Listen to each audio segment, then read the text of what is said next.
ಈ ರಾಷ್ಟ್ರದ ಯಶಸ್ವಿ ಪ್ರಧಾನಮಂತ್ರಿಗಳಾದ ನರೇಂದ್ರ ಮೋದಿ ಅವರೇ, ಹಿರಿಯರಾದ ಯಡಿಯೂರಪ್ಪನವರೇ, ವೇದಿಕೆಯಲ್ಲಿ ಉಪಸ್ಥಿತರಿರತಕ್ಕಂಥ ಉಮೇದುವಾರರುಗಳಾದ ಯದುವೀರ್ ದತ್ತ ಅವರೇ, ಶ್ರೀಮಾನ್ ಕುಮಾರಸ್ವಾಮಿ ಅವರೇ, ಬಾಲರಾಜ್ ಅವರೇ, ಪ್ರಜ್ವಲ್ ರೇವಣ್ಣವರೇ, ಮಾಜಿ ಲೋಕಸಭಾ ಸದಸ್ಯರಾದ ಸುಮಲತಾ ಅವರೇ, ವೇದಿಕೆಯಲ್ಲಿ ಕುಳಿತಿರ್ತಕ್ಕಂಥ ಎಲ್ಲ ಮಾಜಿ ಮಂತ್ರಿಗಳು, ಮಾಜಿ ಶಾಸಕರು ಮತ್ತು ಭಾರತೀಯ ಜನತಾ ಪಾರ್ಟಿಯ ಎಲ್ಲ ಪದಾಧಿಕಾರಿಗಳು ಈ ಒಂದು ಬೃಹತ್ ಸಭೆಯಲ್ಲಿ ನೆರೆದಿರ್ತಕ್ಕಂಥ ಎಲ್ಲ ನನ್ನ ಹಿರಿಯ ಕಿರಿಯ ಅಣ್ಣ ತಮ್ಮಂದಿರು, ಅಕ್ಕ ತಂಗಿಯರು, ನಿಮ್ಮೆಲ್ಲರಿಗೆ ನಾನು ಗೌರವಪೂರ್ವಕವಾಗಿ ನನ್ನ ಸಾಷ್ಟಾಂಗ ನಮಸ್ಕಾರಗಳನ್ನು ತಮಗೆ ತಿಳಿಸ್ತೇನೆ. ಇಂದು ಯಶಸ್ವಿಯಾಗಿ 10 ವರ್ಷ ಈ ರಾಷ್ಟ್ರದ ಪ್ರಧಾನಮಂತ್ರಿಯಾಗಿ ಈ ರಾಷ್ಟ್ರಕ್ಕೆ ಗೌರವವನ್ನು ತಂದುಕೊಟ್ಟಂತ ಒಬ್ಬ ವ್ಯಕ್ತಿ ಯಾರಾದರೂ ಇದ್ದರೆ ನನ್ನ ಪಕ್ಕದಲ್ಲೇ ಕೂತಿದ್ದಾರೆ, ಶ್ರೀಮಾನ್ ನರೇಂದ್ರ ಮೋದಿ. ನಾನು ಎದ್ದು ನಿಂತುಕೊಂಡು ಗೌರವ ಸಲ್ಲಿಸಲಿಕ್ಕೆ ಸಾಧ್ಯ ಆಗಲಿಲ್ಲ. 2 ಮಂಡಿ ನೋವಿದೆ. ನಾನು ಅವರು ಕ್ಷಮಿಸಬೇಕು ಅಂತೇಳಿ ನಾನು ಅವರಲ್ಲಿ ಪ್ರಾರ್ಥನೆ ಮಾಡ್ತೇನೆ.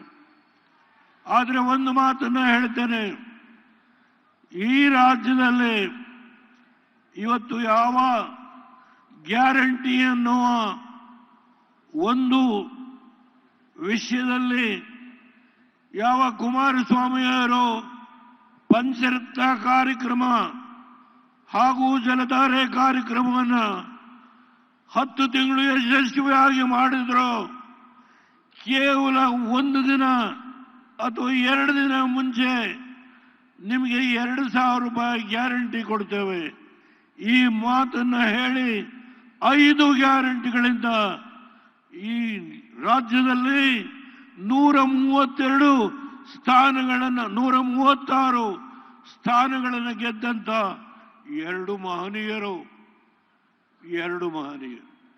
ಇವತ್ತು ಪಕ್ಕದಲ್ಲಿ ಕೂತಿದ್ದಾರೆ. ಈ ರಾಜ್ಯ ಹೇಗೆ ನಡೀತಾ ಇದೆ? ನನ್ನ 64 ವರ್ಷದ ರಾಜಕೀಯ ಜೀವನದಲ್ಲಿ ಬೆಂಗಳೂರು ನಗರ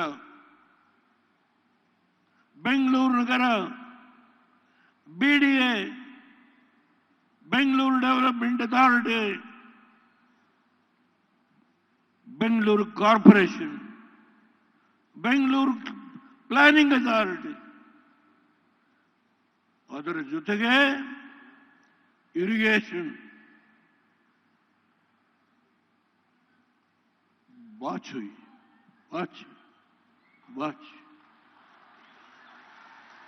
ಮಧ್ಯಪ್ರದೇಶಕ್ಕೆ, ರಾಜಸ್ಥಾನಕ್ಕೆ, ಛತ್ತೀಸ್ಗಢಕ್ಕೆ ನಿಮ್ಮ ಸಂಪತ್ತು, ಕರ್ನಾಟಕ ಜನತೆಯ ಸಂಪತ್ತು. ಈ ಸಂಪತ್ತನ್ನ ಕಳಿಸಿ ಭಾರತೀಯ ಜನತಾ ಪಾರ್ಟಿಯನ್ನ ಸೋಲಿಸಲೇಬೇಕು.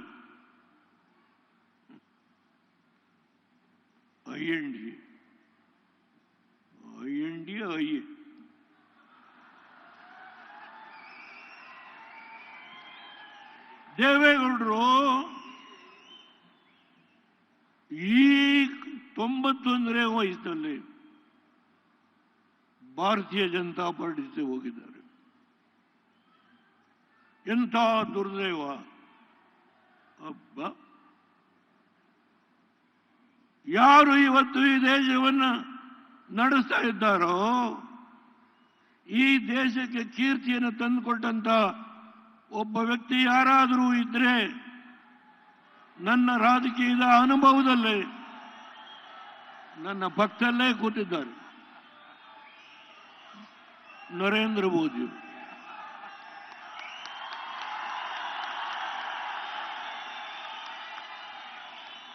ನನಗೆ ತಲೆಯಲ್ಲಿ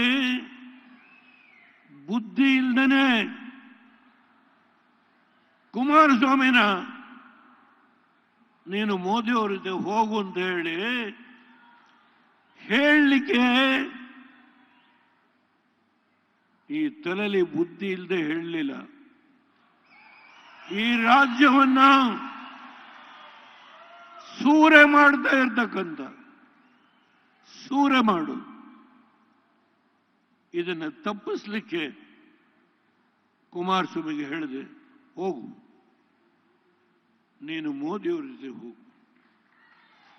ಈ ಒಂದು ನನ್ನ ಅನುಮತಿಯನ್ನು ಕೊಟ್ಟಿದ್ದೇನೆ. ಇಲ್ಲ ಪಕ್ಕದಲ್ಲಿ ಯದುವೀರವರು ಕೂತಿದ್ದಾರೆ, ಮಹಾನುಭಾವ. ನಾಲ್ವಡಿ ಕೃಷ್ಣರಾಜ ಒಡೆಯರು, ರಾಜರಾಜರು ಈ ರಾಜ್ಯಕ್ಕೆ ಏನೇನು ಮಾಡಿದ್ರು ಅದ್ರ ಬಗ್ಗೆ ವಿಶ್ಲೇಷಣೆ ಮಾಡಲಿಕ್ಕಾಗದೆ. ಆದ್ರೆ ಈಗ ಆಳ್ತಾ ಇದ್ದಾರೆ. ಈಗ ಇಬ್ಬರು ಜನ, ಎರಡು ಮಹಾನುಭಾವರು ಈ ರಾಜ್ಯ ಆಳ್ತಾ ಇದ್ದಾರೆ. ಆಹಾ, ಆ ಪುಣ್ಯಾತ್ಮರಿಗೆ ನಮೋ ನಮೋ ನಮೋ. ಮೋದಿಯವರ ಬಗ್ಗೆ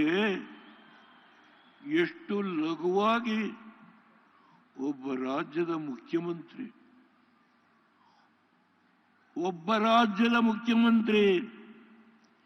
ಕೇವಲ 6 ಕೋಟಿಯ ಜನತೆಯ ಮುಖ್ಯಮಂತ್ರಿ, 150 ಕೋಟಿಯ ಜನತೆಯ ಈ ಒಬ್ಬ ಪ್ರಧಾನಮಂತ್ರಿಯ ಬಗ್ಗೆ ಒಬ್ಬ ಮುಖ್ಯಮಂತ್ರಿ.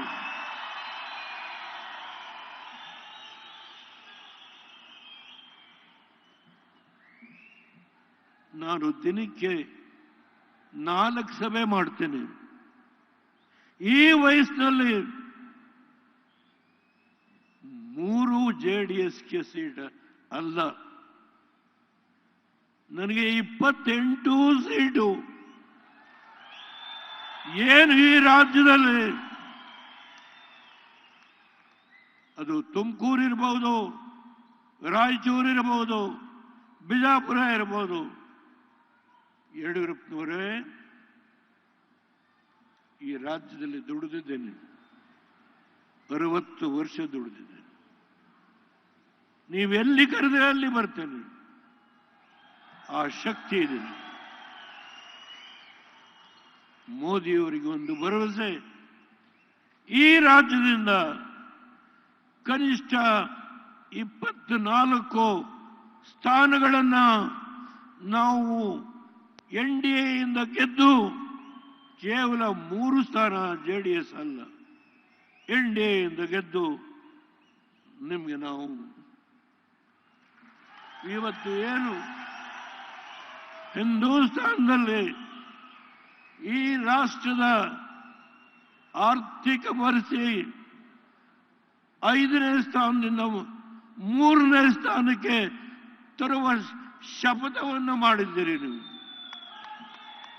ಅದಕ್ಕೆ ನಮ್ಮ ಕೊಡುಗೆ 3 JDS ಅಲ್ಲ, 24 NDA.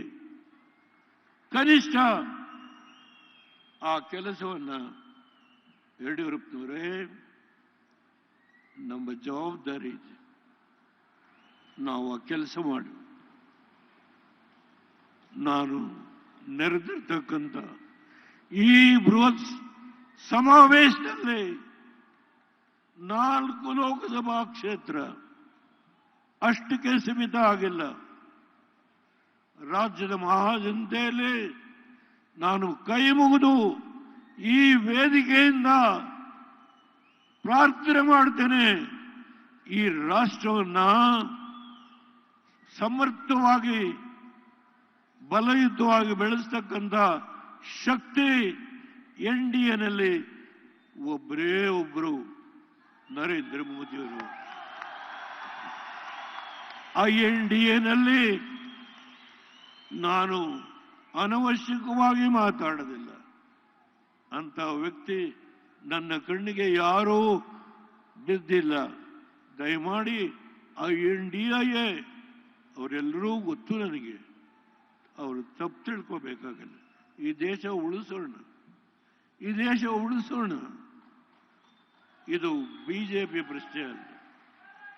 NDA ಪ್ರಧಾನಮಂತ್ರಿ 3ನೇ ಬಾರಿಗೆ ಅವರ ಕನಸು 400 ಸ್ಥಾನಗಳನ್ನು ಏನು ಗಳಿಸಬೇಕು ಅಂತ ಇದ್ದಾರೋ, ಅದಕ್ಕೆ ನಾವು ಕನಿಷ್ಠ 24 ಸ್ಥಾನಗಳನ್ನು ಕೊಟ್ಟು ನಮ್ಮ ಕೊಡುಗೆ, ಕರ್ನಾಟಕದ ಮಹಾಜನತೆಯ ಕೊಡುಗೆ ನಾವು ಕೊಟ್ಟಿದ್ದೇವೆ. ಈ ನನ್ನ ಮನವಿಯನ್ನ ನಾಡಿನ 6 ಕೋಟಿ ಜನತೆ ಮಾನ್ಯ ಮಾಡಬೇಕು ಅಂತೇಳಿ ತಮ್ಮೆಲ್ಲರ ಮುಖೇಣ, ಮಾಧ್ಯಮದ ಸ್ನೇಹಿತರ ಮುಖೇಣ ನಾನು ಕೈ ಮುಗಿದು ಪ್ರಾರ್ಥನೆ ಮಾಡಿ ನನ್ನ ಮಾತನ್ನು ಮುಗಿಸ್ತೇನೆ. ಜೈ ಹಿಂದ್, ಜೈ ಭಾರತ್.